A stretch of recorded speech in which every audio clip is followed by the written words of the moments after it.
my style of leadership is a lot of guiding and hands off. You hire the right people, you get the right mindset, the right attitude into the organization, and you let those people thrive and be better than you. I mean, there's areas that I'm really not very good at. And there's a lot of folks that are scared to hire people. It's like, oh gosh, they're going to make me look bad. I'm like, no, the better people make you look better. Yeah. And get those folks on board and let them do their job and let them do what they're trained to do. Welcome to the Attraction Pros podcast, where we discuss the latest trends and challenges facing the attractions industry today. We chat with some of the top leaders in the field and provide resources that will help develop your career in this great industry. I am Josh Liebman. I am obsessed with the guest experience and helping attractions make that their top priority for success. And I'm Matt Heller. I am passionate about organizational effectiveness, leadership development, and employee engagement. Now sit upright, hold on tight, and get ready for the Attraction Pros podcast. Hey, Josh, how are you? Hey, Matt, I'm doing awesome. How are you? I am fantastic. All right. It's like you had a whammy bar on that one. Yeah, exactly. Yeah, exactly. For those of you who don't know, a whammy bar is a piece of a guitar that you can wah, wah, wah, wah, wah. Anyway, we're not guitar pros. Oh, well, I was going to share how I even learned that. Well, your brother's a guitar player, right? Yes, but this was even before that. At Hard Rock Park, the bar at the front of the park was called the Whammy Bar. And I didn't realize that actually referenced anything until one day I either asked someone what it meant or I made a fool of myself by indicating that I didn't know. But regardless, that's how I learned what it was. And then in Guitar Hero, I enjoyed using it. Okay. Yeah. Gotcha. Not an actual guitar. So like you said, I don't have the talent. My brother does though. And your dad. Yes. Is a so he's a bassist too. But yeah. Yes. Yeah. Yes. Bassists don't have whammy bars. Right. So on the next episode of Guitar Pro, we will tell you all about other whammy bars. But I have a question for you. As long as you do a drum solo next time too. But yes, I look forward to your question. I'll work that in. Do you remember from your childhood any iconic cartoons that you watched or any shows that you watched when you were younger? I was a really big fan of The Simpsons. Okay. Maybe not like early childhood, but like kind of getting into like preteen to teenage years. Prior to that, it was just all the classic stuff that was on Nickelodeon in the 90s. Okay, gotcha. So did you see The Simpsons when the characters came to life at Universal? And then did you get to see the life-size Bart and Homer and Marge? Yes, and I think that there's something really special and nostalgic about that type of immersive experience in a theme park or in any other type of immersive environment. Absolutely. So I had an experience a couple of months ago where I was actually touring the workshop of our guest today, and I got to see something from my childhood that was immediately recognizable. And it was Big Bird's foot. Okay. Yeah. Walking through the shop where things were being built and painted and doing all these different things. And I was going through there with Mark Rosenzweig, one of our previous guests, and he said, "Here's Big Bird's foot." And it was unmistakable. And it looked perfect. It was wonderful. But it really got me thinking about how I was then transported from my childhood, watching Big Bird and watching the Cookie Monster and, all those kind of things. And now seeing it in real life and what journey that is, right? To go from seeing it on the screen to now seeing it in real life and imagining what that would be if all of Sesame Street was there. And I know that there's, parks that have the entire Sesame Street immersive experience, but just to see his foot was really pretty special for me as a fan of Sesame Street growing up. Now, Matt, I don't know if you recall this. You probably do, but our most savvy and loyal fans of the podcast will know that this is not the first time we have talked about a Sesame Street character's feet in a statue. That's true. Cookie Monster has feet. Cookie Monster has feet too. He does, which I never would have thought. But yeah, so today we have a pretty special guest. Nate Thieme from 3DX Scenic. Yes, so excited to chat with Nate all about scenic design. We talk about the challenges and excitement of working with various intellectual property and really bringing these brands and stories to life in immersive environments. And we touch on a lot of specific themes. I would say Sesame Street comes up a number of times throughout the episode, but we also talk about trolls. We talk about Harry Potter. We talk about Santa, and they work with a lot of malls and do Christmas events. We even talk about a unique pirate ship as well. That was just an incredible story that Nate shares about the process of designing that. And we get to learn all about what it's like to be a part of the process of bringing these stories, bringing these brands and these scenic experiences to life. Now, spoiler alert, you're not going to find this pirate ship in any theme park anywhere, and we'll let Nate tell that story. Or resort or hotel or exactly. Most places you would expect to see a pirate ship. Exactly. You know, one of the things I think that was most fascinating to me, this is a bit of a peel back the onion episode, because there were so many things that I found fascinating about the process. Like you said, we get to kind of walk through the process. And how Nate talks about the manufacturing of it and the design of it and the creativity, not just on the creation of what it's going to look like, but also the creativity that has to go into actually putting it together.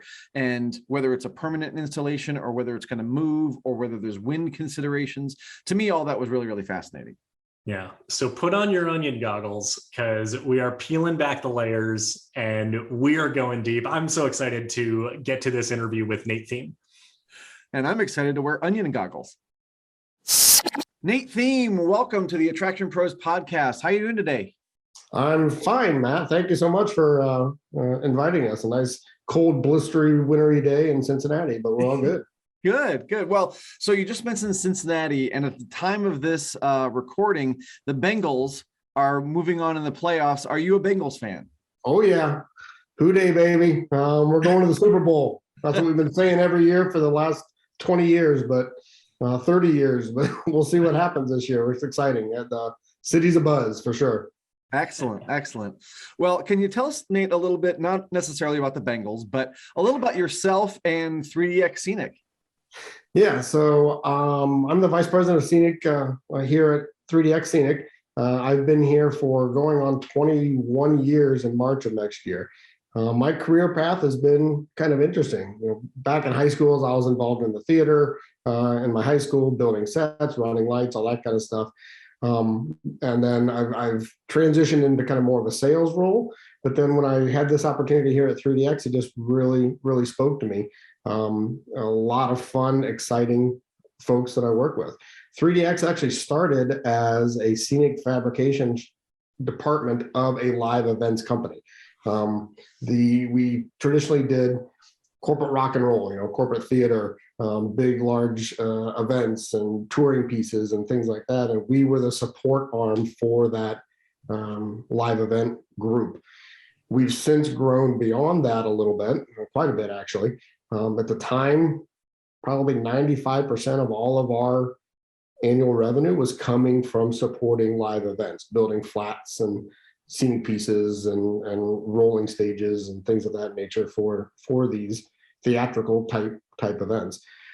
We were, when Kings Island was actually purchased by Paramount way back in the day, Kings Island had their own internal scenic fabrication company. A couple of those folks came over and started working for us, and that kind of got us more into the theme park world.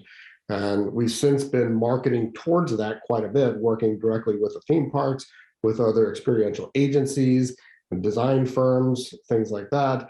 And now we've kind of flipped the tables a little bit, that 85 to 90% of all of our annual revenue is coming from outside of our own live events folks. We're still supporting that on a fairly regular basis, but it's kind of moved beyond that. So it's been a really neat transition over the years. Again, I've been here for 20 years. I came here to start we have a large format print company. I started that division, since moved into the marketing and business management of 3DX and sales, and then just kind of worked my way up to where I'm at now. So.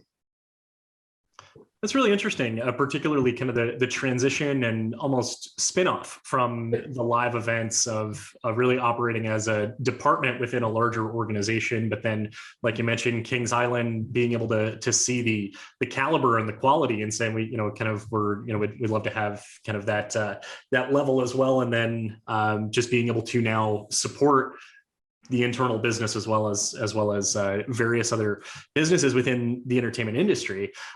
You talked about how you've been with 3DX for a couple of decades now, and can you talk a little bit about kind of the evolution of design and fabrication and maybe improvements made along the way that you've been able to kind of notice or even reflect on of your time in the business? Well, for sure. I mean, it's kind of been parallel with the world as we know, with technology and the advancements of that. The days of doing drafting and kind of designing and building on the fly and table saws and all that kind of fun stuff are kind of gone. We still have that, and quite honestly, our table saws and miter boxes are primarily used for myself and others on our weekend home projects, but everything is now more on the front end. All the design and the CAD work is all done in CAD, in Rhino, all these different 3D formats and digital sculpting and things like that. All of the labor is left to the computers, the CNC routers, the robotic sculpting arms, the plasma cutters, all of that. And I kind of make it attuned to our designers, and our project coordinators are almost like puzzle folks. They're designing the puzzle pieces. These machines are cutting them all out, but we still need the fabricators and these talented craftsmen to reassemble these puzzle makers or these puzzle assemblers to bring all these pieces back together, to turn it into the pieces that we're providing for all of these clients.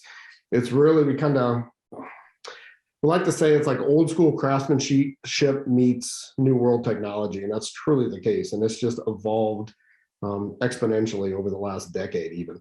I remember when we bought our first CNC router, it was a life changer, because now you can, and one of the first projects we did is we had a client wanting us to make a curved, almost like a cylindrical room for a brand activation kind of thing. And the CNC router just made it so much easier to do that. We definitely could have done that with the old school craftsmanship and getting the geography classes out from high school and things like that to get all the curves and angles. But boy, you throw that in a computer and let the machines do the work, makes it a whole lot easier.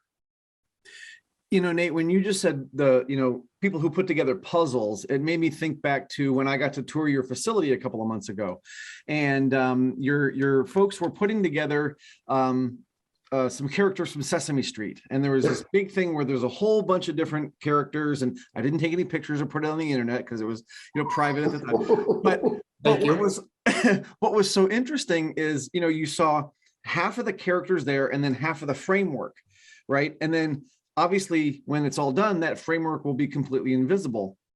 And I was talking to one of your fabricators, and they were telling me how they really have to be creative in how they create that framework so that it can not only hold up Big Bird or Grouch or whoever it is, but they can now put them in all kinds of different positions. Can you kind of maybe dive in a little bit more into how that kind of puzzle work goes on and what kind of creativity has to go into that kind of process? Yeah, for sure. I mean, you're exactly right. I don't know if you were looking at Elmo's Castle or the Totem when you were. I think it was the Totem. The Totem, yeah. Yeah.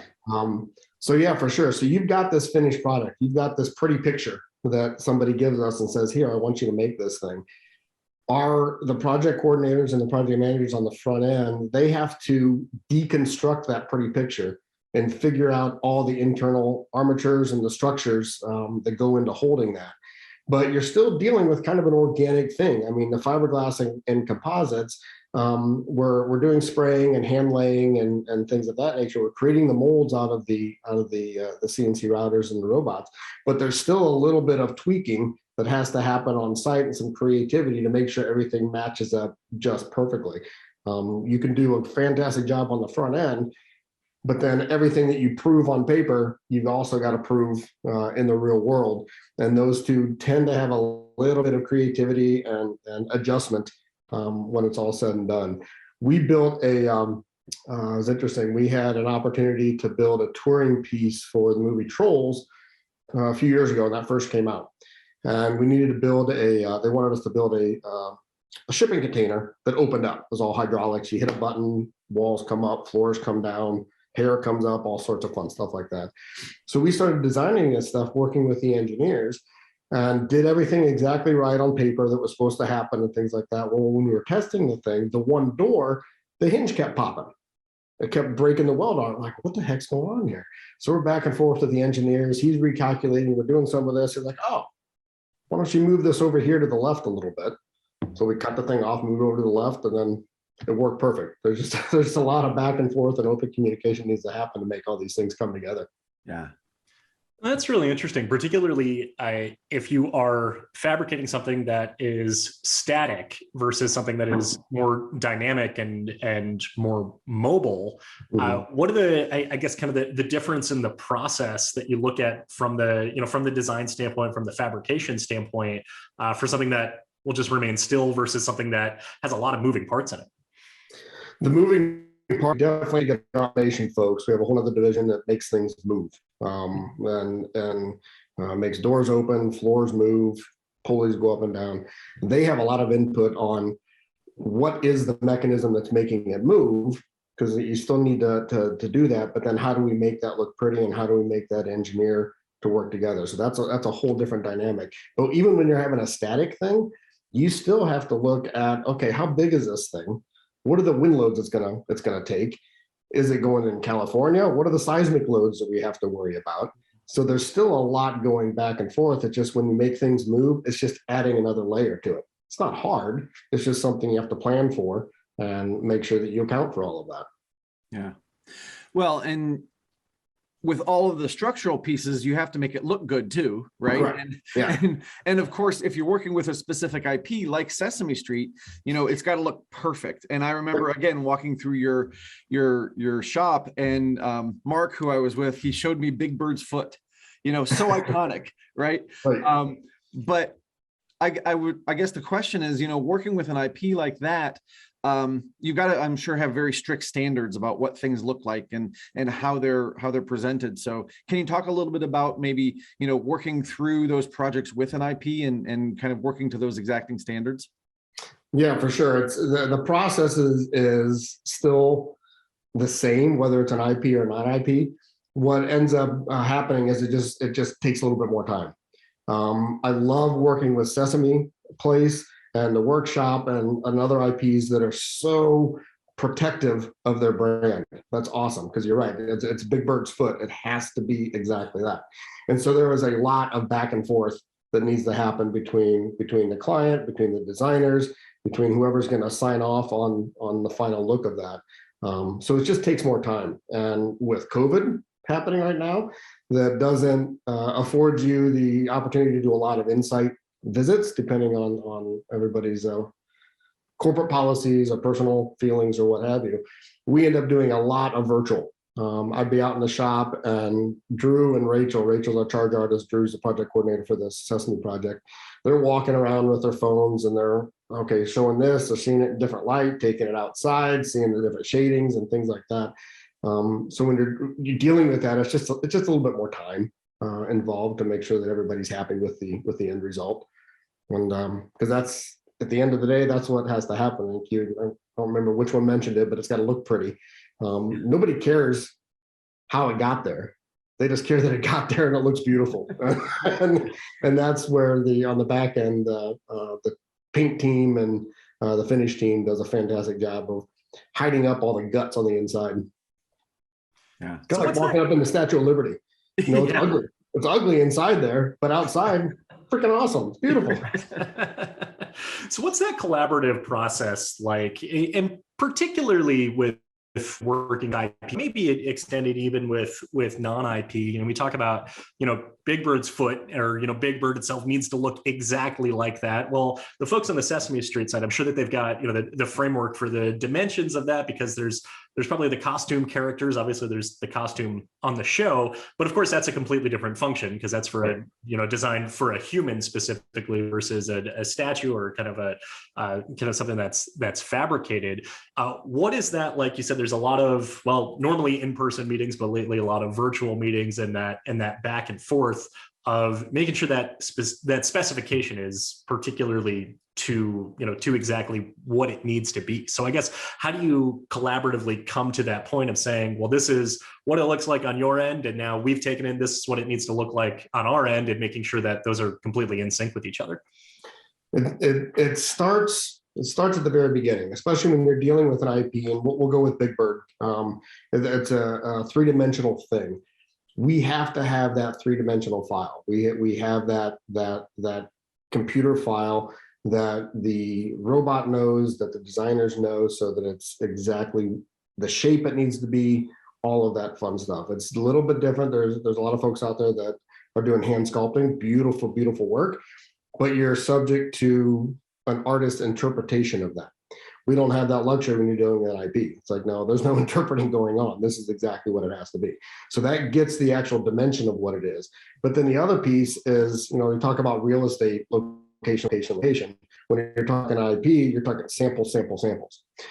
Every single thing that we do for any particular project, and while we're on Sesame Street, we'll keep on that for out there in Chula Vista. We created 4 different samples for every texture, every paint sample, every look, everything that went out there. One sample stays with us. One sample goes to the designer. One sample goes to the end client, in this case, SeaWorld, and one sample went to a Sesame Workshop, because they're the ones that give the final approval on that.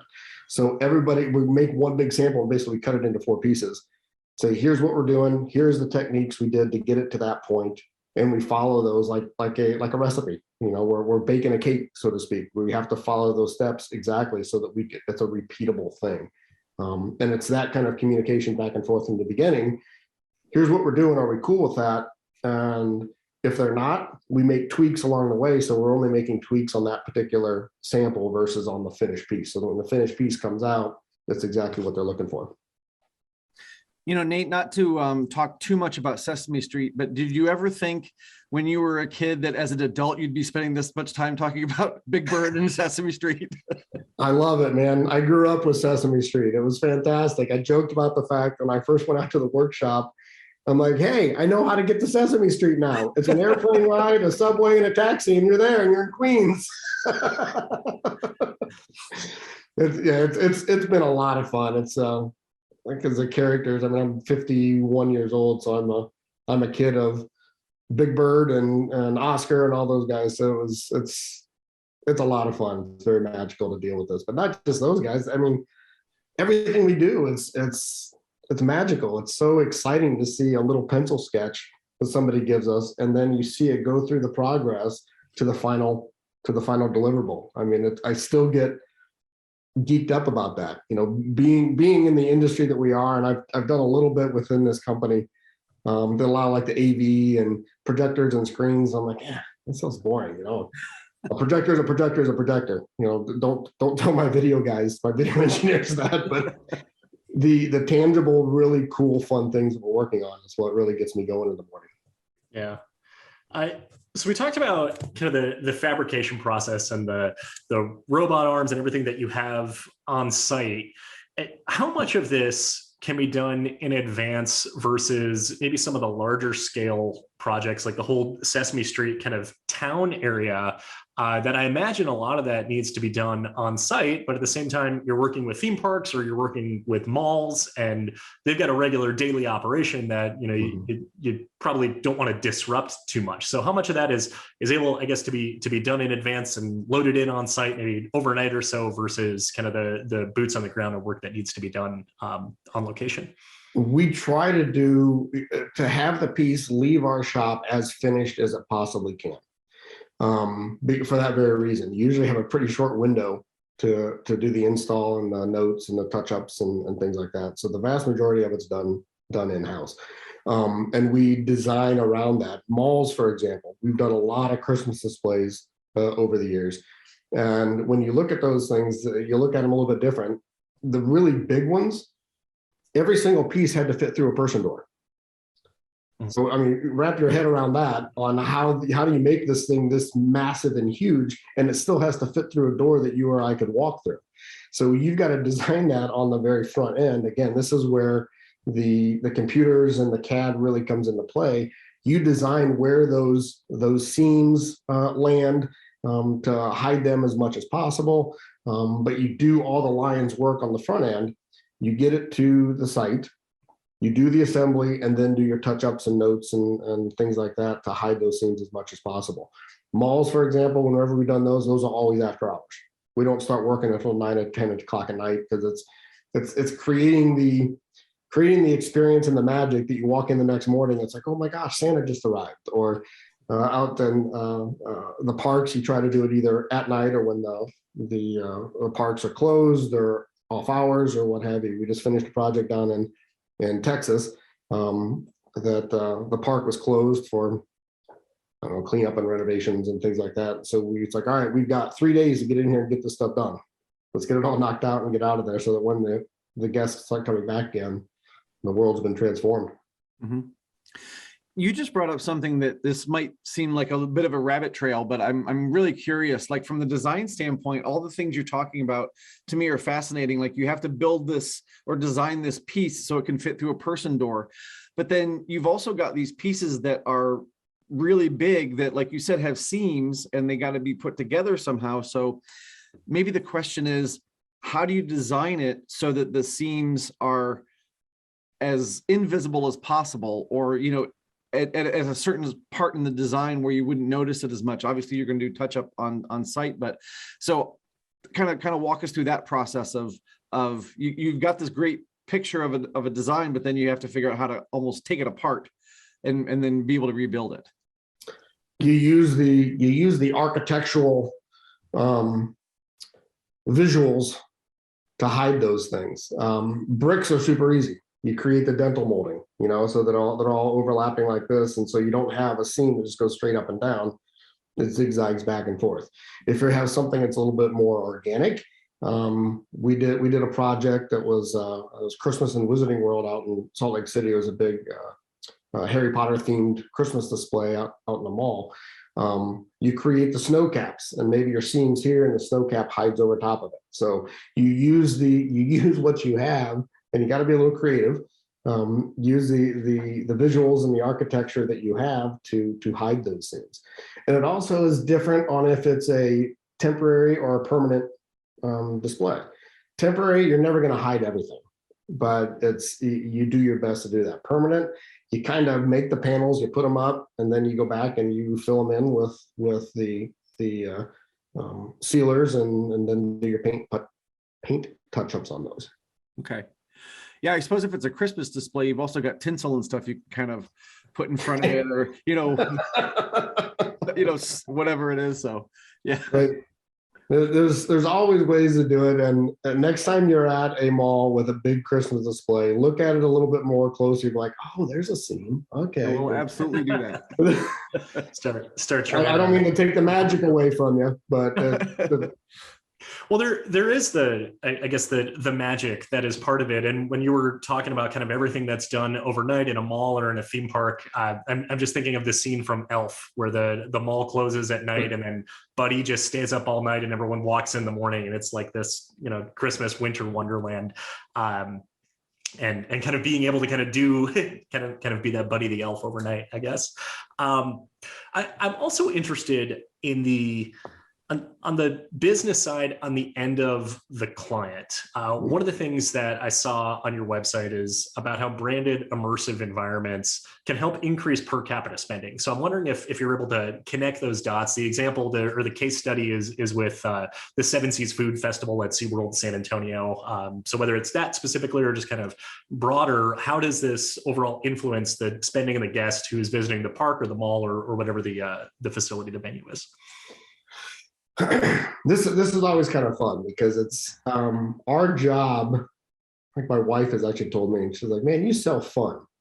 And it's like, yeah, we kind of do.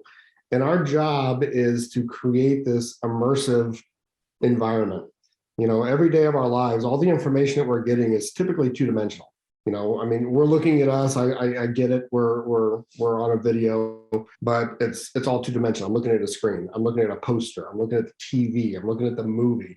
You know, they've tried to do that a little bit, create that more three-dimensional environment in the movies with the 3D glasses, which make me sick, by the way. I can't do those. VR is kind of getting big. I can't do those either, but that's very cool. But we're all about creating an immersive dimensional environment. And when to try to tie in the food festivals and things like that, we're trying to let people escape. You know, we go to the theme parks, we go to the malls, we go to whatever to escape our day-to-day lives, the stressors of what we got going on, the whole COVID crap that's going on right now. We try to go there to escape. And the better that we can create this dimensional environment and this experience, the easier it is to transport you out of your day-to-day stressors into something else.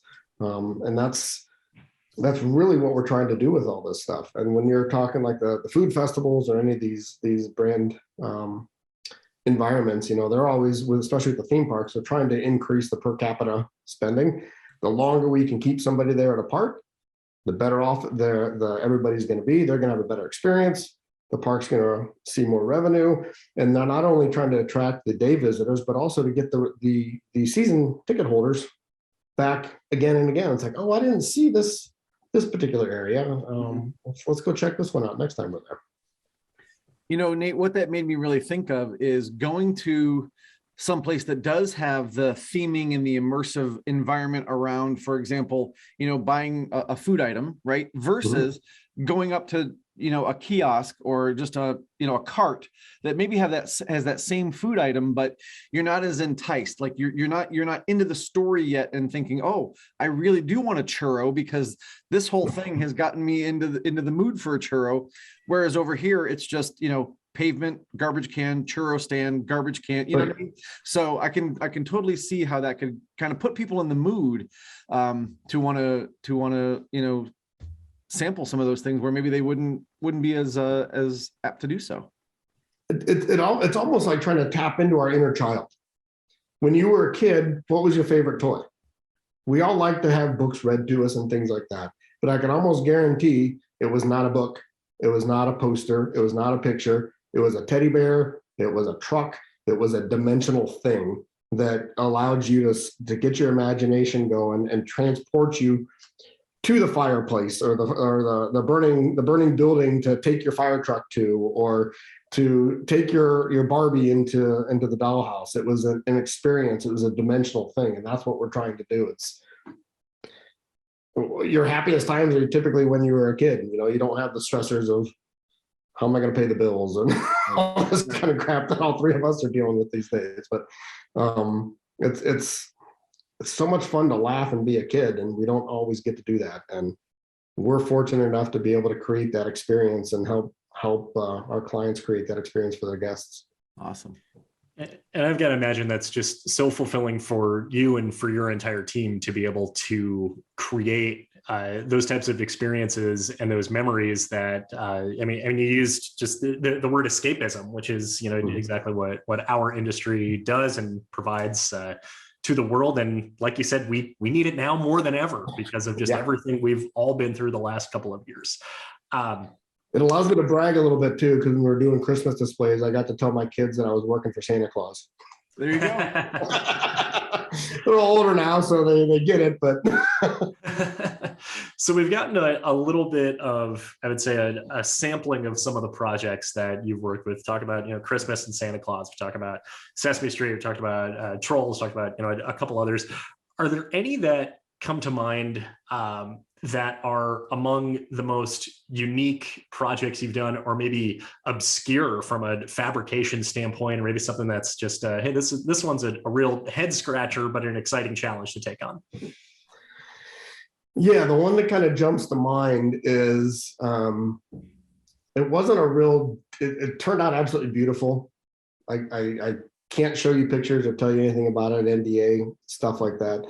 But it was actually for a private residence that we were asked from a developer to build a life-size replica of a sunken pirate ship that was going to go underwater in this gentleman's pool that people could swim around and scuba dive and all this kind of stuff. So like, oh, well, that's interesting. I wish I had this kind of money that, that this particular gentleman has.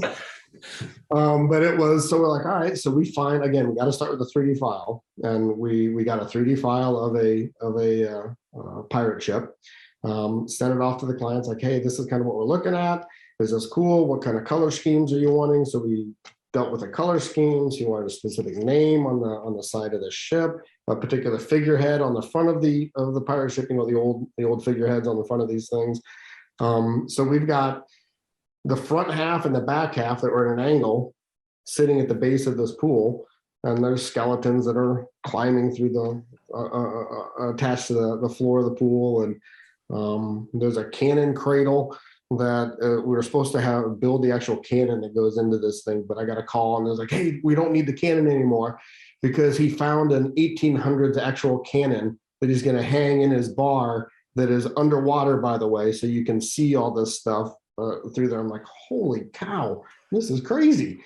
But that one's been a lot of fun. It started before COVID. It was supposed to, it's still sitting in our shop, as a matter of fact, because it was supposed to install last year, but construction's been delayed, and so we're just kind of holding it until they're ready to go with it. But that one was very non-traditional to deal with, but I'm excited to be able to get it in there, and then we can actually take pictures and start talking about it. So yeah. So the interesting thing there is that if the client was like a resort or a hotel, like almost everything you just said would sound completely normal. It's a private residence, that's just completely like, it's the same specs, the same scope, like all of that. Right. That it's the client that made it incredibly unique and obscure. Exactly. You're thinking, oh, Treasure Island out in Vegas. I mean, think of that underwater. Right. It's like, okay. It's someone's backyard.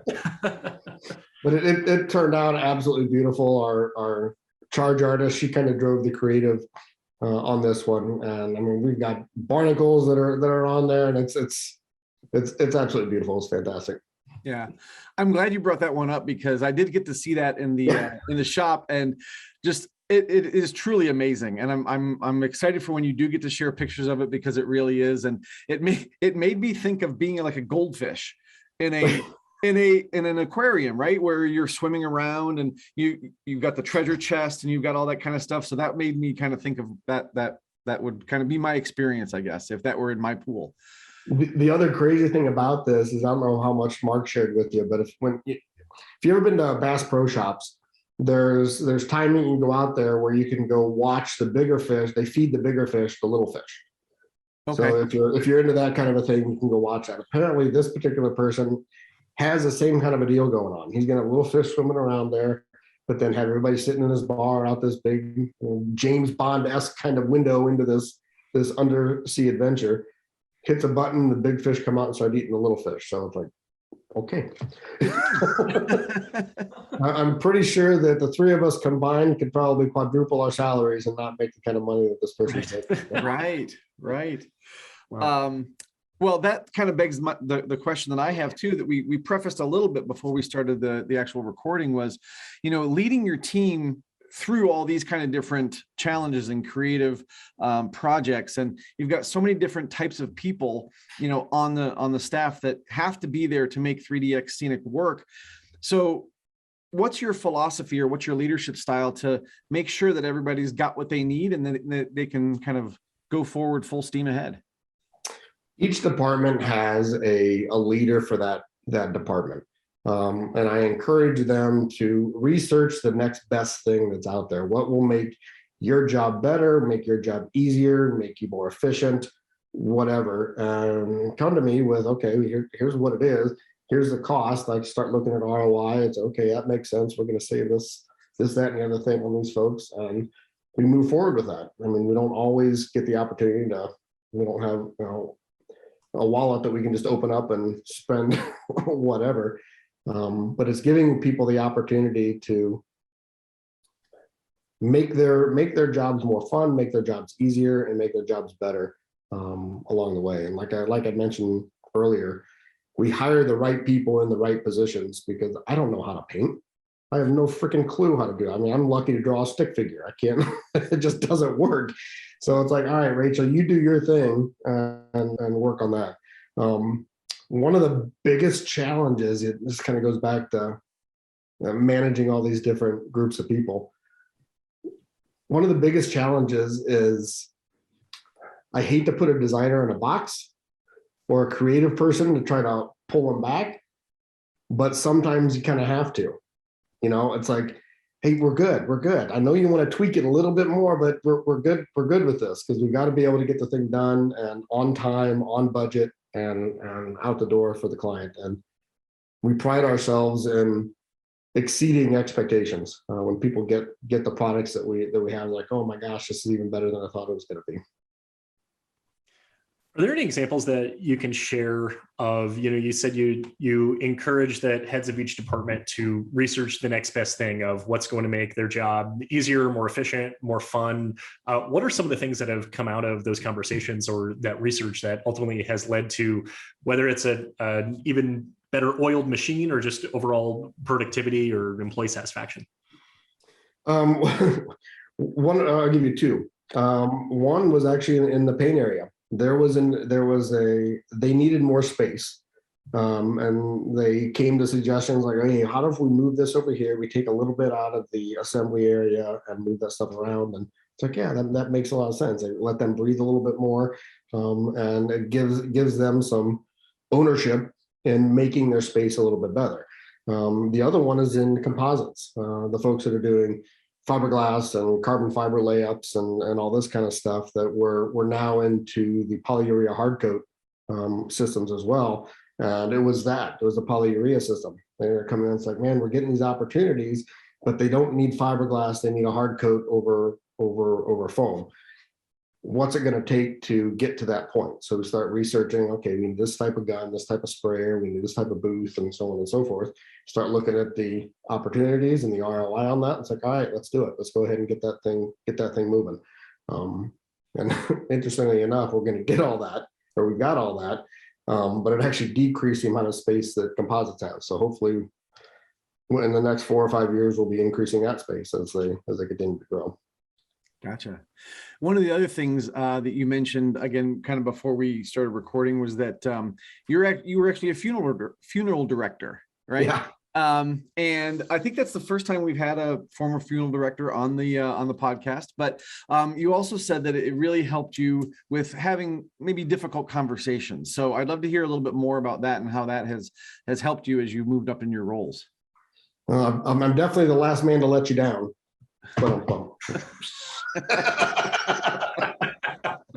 I got a ton of them. You'll be here all week. The levity is important in that type of role. That's right. No, it was.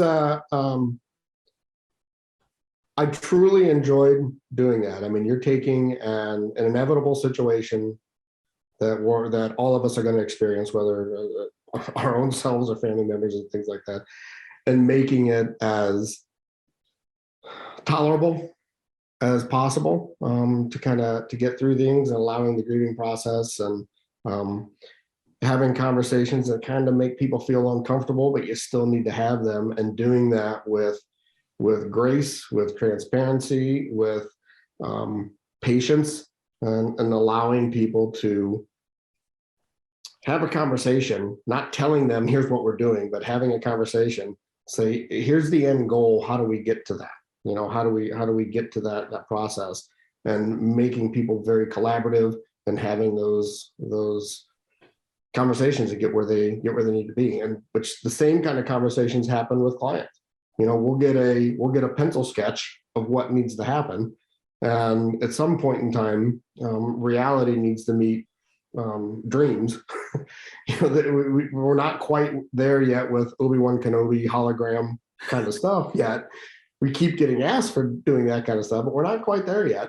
But having those conversations and working together, okay, what makes the most sense? How do we accomplish what you're looking for in the best possible, realistic, budget-friendly, time-friendly method? And I think that it's just, I've had a lot of difficult conversations back when I was, the whole funeral world, and I've had a lot of different difficult conversations in my career here as well as past careers. And I want to attribute it all to the funeral home. I think a lot of it's my age and treachery. My dad used to say, "Old age and treachery will always overcome youth and enthusiasm." And the older I get, the more I believe that. Your life experiences just allows you to talk with people as opposed to tell people. Do those difficult conversations, whether it's in the current environment with working with clients or back in the funeral business, do they become less difficult? Do they become easier as you start to kind of pinpoint areas of communication and being able to kind of see the response from the other individual, and I guess almost see it like a feedback loop of oh, that worked really well, or oh, I can't communicate this way because it's not being as well received? And then does it just naturally over time become, I guess, easier or more comfortable? I think more comfortable is a better term than easier, because when you're dealing with people's emotions, and because you never know what somebody's going through. You're driving down the road and you're mad that this guy cut you off or what have you. It's so easy to flip him the bird and be all upset by him, but you have no idea what that guy's going through. His wife may have just left him. His mom may have just died. He may have just gotten canned. It's having the patience to understand or at least empathize with what people are going through. So I don't think it gets easier necessarily, Josh, but it definitely gets a little bit more comfortable, and you start knowing the paths to take. So I guess you could consider it easier, but I don't know. It's never easy to have those conversations with people because everybody's dealing with things differently. Yeah. You mentioned the paths, and that's kind of what I was thinking, is that the more you have those conversations, you notice the trends, right? Yeah. And you notice when someone's kind of going this way, okay, I've dealt with that one before, I'll kind of put on that hat, I can kind of guide them, and then they'll throw you a curveball. So it's going on a different path. So I guess, how do you notice, or what do you notice in the trends of those different conversations to say, hey, we really have to go someplace more serious, or this is where we can kind of turn and now we can talk about improving performance? Like, what do you look for in those conversations? I look for ownership on everybody's part to realize it's like, oh yeah, I did really good there, or I can do better here. And getting people to realize that there's areas that we all can improve to make ourselves better, whether it's in our own personal lives or professional lives or what have you. Mm-hmm. And it's just observing. I think I've changed a lot over the last probably 12 years through different happenings that have happened in my personal life to different happenings that have happened in my professional life, that I feel I've gotten better at listening and understanding what folks are going through. But I think it's just observing and making sure that people are seeing themselves for who they are, and that we're not making excuses for things that we're doing. I'm not trying to call anybody out on things. If if something happens in a project, it's like, nobody's mad, nobody's on a witch hunt. It's like, yeah, I could have done that better. Let's learn from that and not do it again. Nate, this has been such a fascinating conversation. We're starting to wind down a little bit, get close to the end. So in the meantime here, if people wanted to learn more about 3DX, if they wanted to get a hold of you directly, where would you send them? Website, www.3dxscenic.com. There's lots of good stuff that's on there. We're always updating that. You can reach out to me at Thieme, Thieme, at 3dxscenic.com, info@3dxscenic.com. Probably the best way to get on. I don't think anybody actually uses the phone anymore, but you're welcome to call us too, 513-469-1015. But yeah, we'd love to hear from you, and love to make you partners and be able to work together on some fun projects on the road. Absolutely. And, Nate, Thieme, of course, having the perfect name for working in the theme park world. Nate, do you have any kind of last thoughts or last words of wisdom for people who might be watching or listening? I think patience. It's been a really crappy last couple of years, and we're all slowly starting to wind things back up again. But there is light at the end of the tunnel. It's not a train coming at us. It is a good thing, and things are going to get better. And I think just patience with everybody, patience with yourselves, with your family, with your employees, with your vendors, with your clients. Everything is taking a lot longer these days, the supply chains, all that kind of stuff. And just have patience with everybody. And there's a lot of crappy things going on in the world. We can help reduce it, or we can add to it. And if we're show a little patience and grace with everyone, I think we'll all be in a much better place. Very well said. Thank you for sharing that. I think that's a great note to end on as well. So Nate, once again, I thank you for joining us. It was a pleasure having the opportunity to chat with you today. And for everyone out there who is watching and listening, just remember, we are all attraction pros. Thanks for listening to the Attraction Pros podcast. Make sure to subscribe so you can tune in when new episodes release. And even better, please leave us a review on iTunes. For more information, visit attractionpros.com.